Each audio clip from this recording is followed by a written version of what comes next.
Hello, good people. So, how are you? I hope you kept safe. So, I ran away when COVID came, but I'm back with some good news. We have HIV vaccine, which is now in clinical trials. Something very interesting and actually very promising. Anyway, we are going to discuss that later. Also, we have some other stories. Like I usually have this thing in my head. I read it quite a long time ago. I don't know whether I should share about that because it might mislead a lot of people there. Selecting the gender of the kid that you want to get, especially for those who are aspiring parents and they want to get a kid, but then they have their preferences. Maybe they want a boy or a girl. Yeah, I think we're also going to discuss that here. So many things. COVID, the experiences, Ebola on the other end, the status of health in our country, so many things. We're going to discuss a lot. And actually, your contributions also, because I have my comment region already. So open, you can type there. And you go to my the about part of the channel, you'll find my email address there. I think I also include a number so that in case maybe you want to send me anything, maybe you want to send me like a concern, or maybe there's something you came across and you want clarification, we can always be talking from without any limits. Anyway, let's go to the first thing. HIV vaccine. Something very interesting. So we had during the Moi era. Okay, I don't think I actually remember, but we had there was a discovery of a drug, and there were actually national celebrations. They were talking about, hey, we now have HIV drug which can cure HIV. Yeah, so it was a really good moment for our country, but then it turned out that the drug was only working to reduce the copies in the blood, so kind of an ARV or something.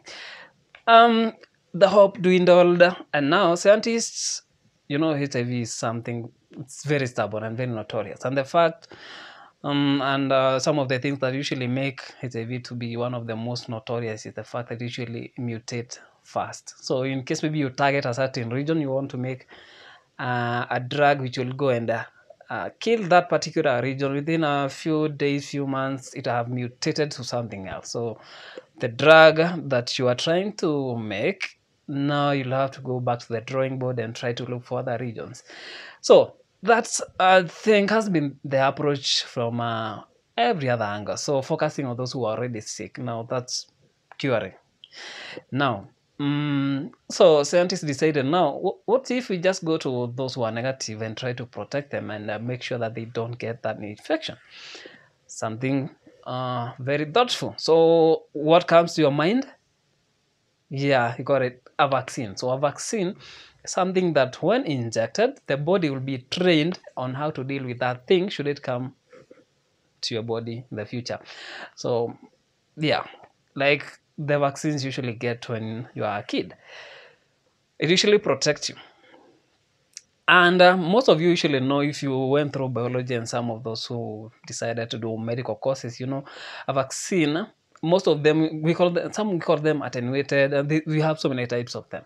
So what usually happens is they go get the actual virus or the bacteria or whatever organism they want to make the vaccine against, and then they reduce the infectious capability of that thing, or they totally kill that, or they extract some of the aspects of that whatever they are making a vaccine against, and then they introduce that to your body. Now your body will recognize, we call them we usually call them receptors.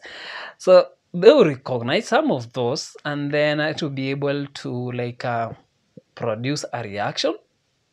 the, like your body will always do that. In case maybe it comes across something foreign in the body, it will produce white blood cells and so many other factors which are all contributing to fighting or making sure that that thing does not proliferate in the body. So it kind of getting rid of it. So that's what usually happens with the vaccine. So now back to our HIV. Uh, they decided to make a vaccine which will train the T cells in your body to, we have T cells and we have B cells. Yeah, I don't know. Not the best. They are white blood. It's a type of white blood cells. Now, when we were doing biology, you remember we were talking about the innate immunity and the adaptive. So the primary and the secondary. So the secondary immunity is more specialized. So that's where it will now know, this is a bacteria. So I need to use this, and then I'll perforate the cell wall so that the bacteria will die. Or we are going to use this other mechanism. So it knows how to deal with specific type of organism that, okay, I like calling them pathogens. I think from now going forward, you should get used to the word pathogen, because it's an umbrella. A pathogen is anything that will cause a disease. It's an organism that will cause a disease. Anyway, an infection does not really mean that you have a disease. You might have an infection and not necessarily have a disease. Being infected is just being infected. A disease is the pathological effect of now that infection. I don't know whether that makes any sense. So before I get derailed, so now training your T cells, which are more specialized than now the innate. We have the innate, and then we have the adaptive. So it's more specialized. If it will be able to target that HIV, the most conserved region of that HIV, then it will be able to deal with that thing in the future. And the studies are claiming that it will be able, we have so many substrains of HIV, we have so many strains, so it will be able to fight every strain of HIV out there, unless we have super HIV in the future, like we now have super gonorrhea, of which I'm not expecting that to be. No, anyway, I'm not going to give you so much hope. Anything can happen when you are doing clinical trials, but now during development of a drug or a vaccine, we have trials which usually start with the zile panya. We have mice, and usually after now showing the progress, and the progress is positive, or the results are very promising, or the data that are gotten from the trials are very promising, usually graduate to the next step. Now it goes to our cousins. We have the monkeys, we have chimpanzees, and then after that, now it goes to the human beings. And in case it fails when it's in a certain stage, it usually stop at that point. So the fact that now it went through all those steps, and now they are conducting clinical trials. Actually, it's being conducted by University of Nairobi. They are researching on that. And actually, I'm sure you've seen that in the newspapers. So what will happen is now, during the clinical trials, the human phase, they'll get human beings, and then they'll conduct the clinical trials on them. So I don't want to go into the steps of how we usually go, but they will select a majority of the people. Actually, 100% of them should come from those people who are less likely to be prone to getting the infection. Up to that point, you're good. So meaning that after we are done with the trials, and they evaluate the data that they are going to get, the information that you are going to get from that data will now tell us whether we should roll out the vaccine for HIV, which is something very good.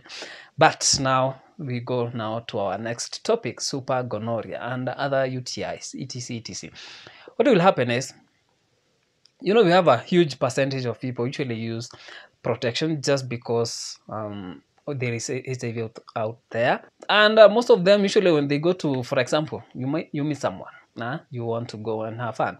What you usually do, you go to a health center. Yeah, they come to our places and we test them. After we test them, yeah, they're good.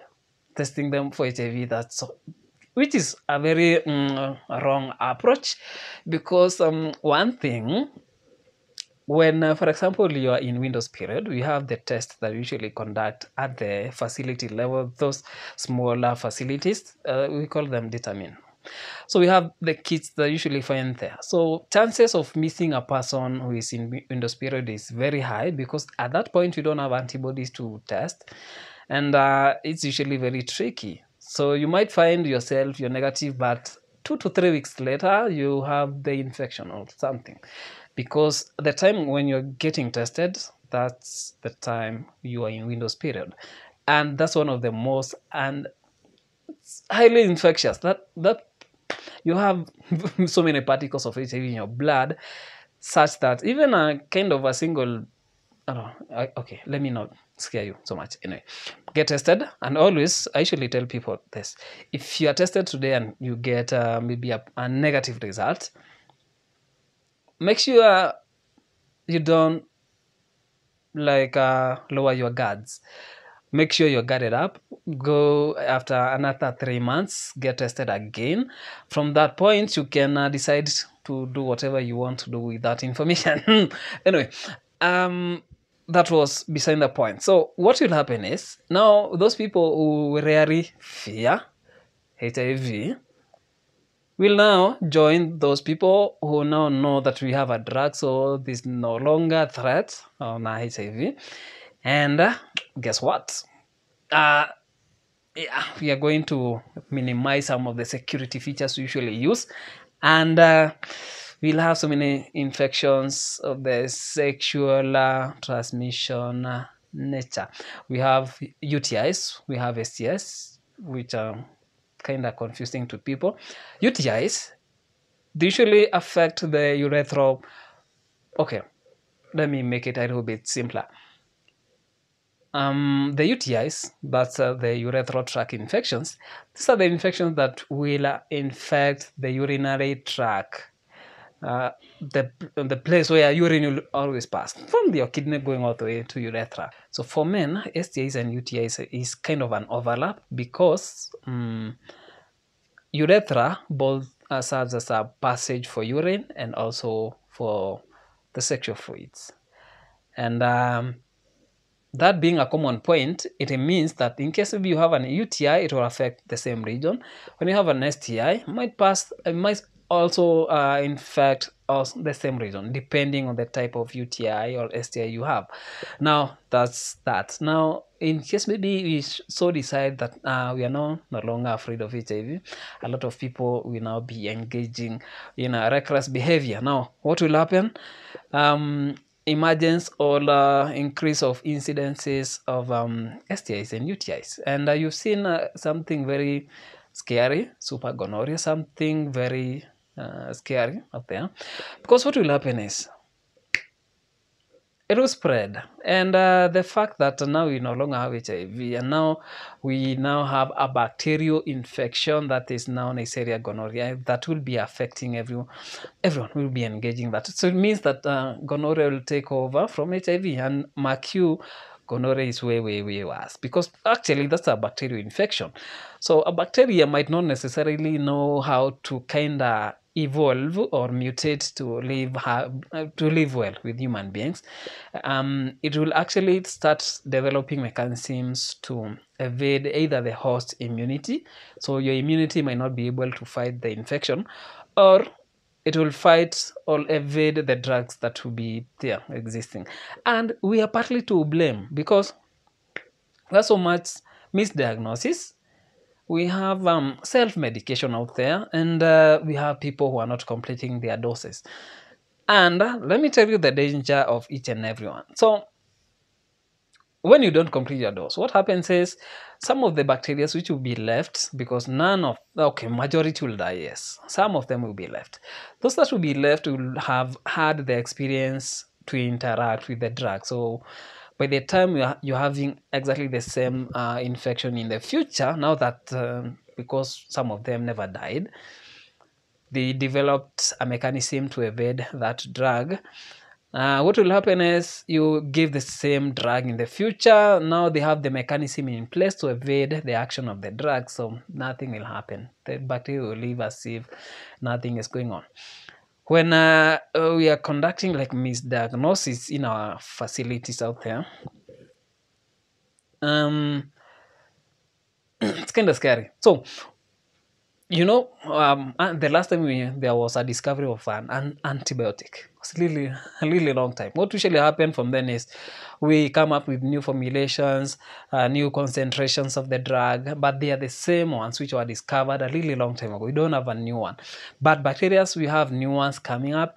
We have bacteria mutating and coming up with mechanisms that will evade almost every aspect that we try to use against them. So if I'm using, for example, a certain drug to treat something simple like UTI that's being caused by, let's say, Escherichia coli. That's E. coli. So what will happen is that's okay. We are calling it simple because it's very easy to like get rid of it, unless you get the resistant type. It causes UTI. Yeah, in simple forms. So in case maybe you get that, the dosage for that is not that, let's say, concentrated. It's not that high. It's not that we don't give a heavy dose for that.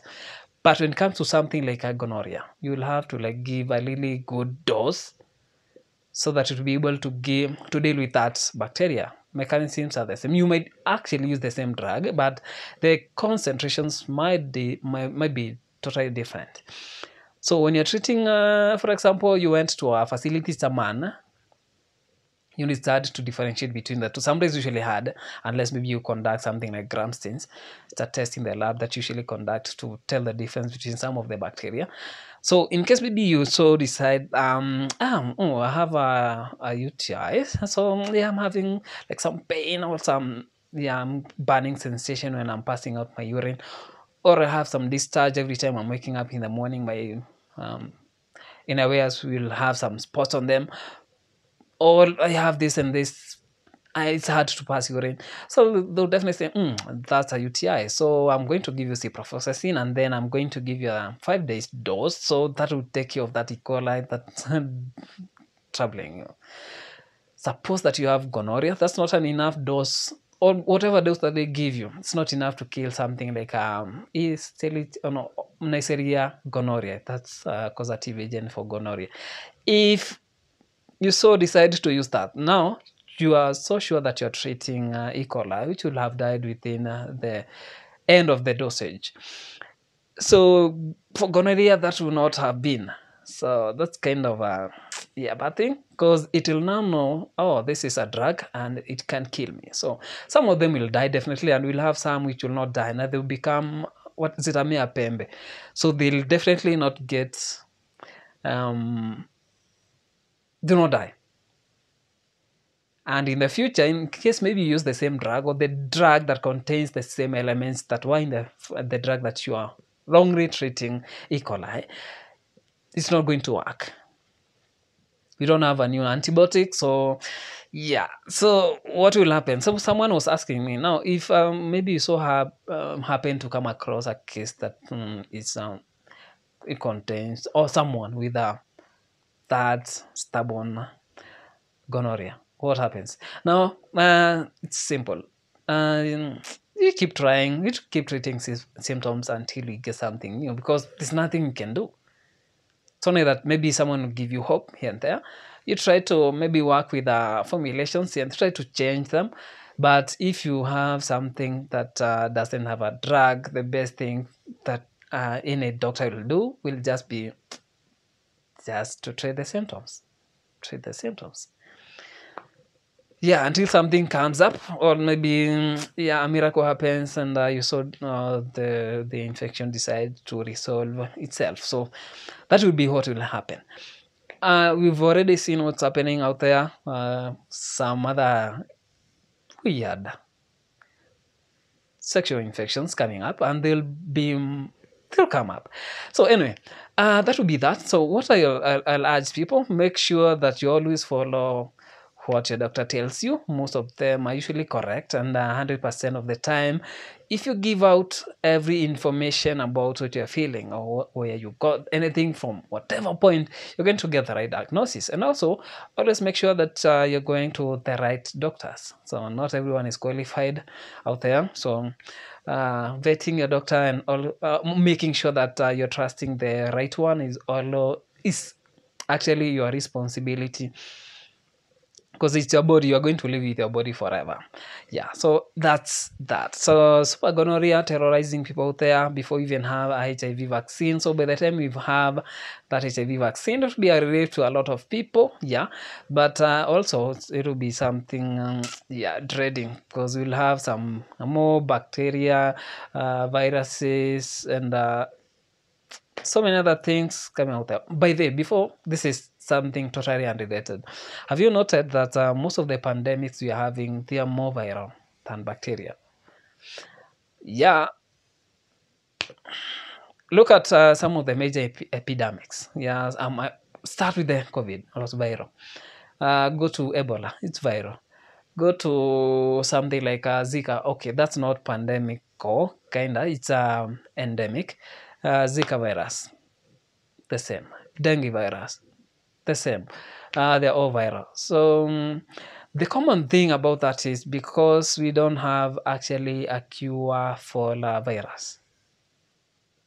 Majority of them, we don't have any cure for them. We only have uh, mechanisms that will either slow down those viruses to a point where now your immunity will take over and be able to suppress the infection, or the viruses will kill themselves. They'll die.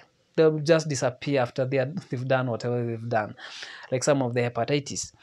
So what usually happen is you'll get the infection, and after some time it will just resolve after maybe treating some of the symptoms. In the same case is happening to COVID. Once I get maybe you have COVID, what I'll do, I'll treat the symptoms and I'll make sure that you don't have those critical kind of a symptom. Because yeah, if you have inflammation which is prolonged in your body, it might cause damage to your vital organs. So preventing that will give your body time to take care of that. Plus, some of the viruses has like a ticking clock. Once they are done with whatever they are doing, they'll either die or disappear completely, and nothing will just surface. Anyway, so the best thing right now for any viruses and the hope that we have on them is the fact that we can be able to create vaccines. Like you can remember polio. We no longer have polio being something threatening because we have usually have the vaccines when you're still young. So chances of getting that will be very, very minimal. And start taking vaccines seriously because they are good.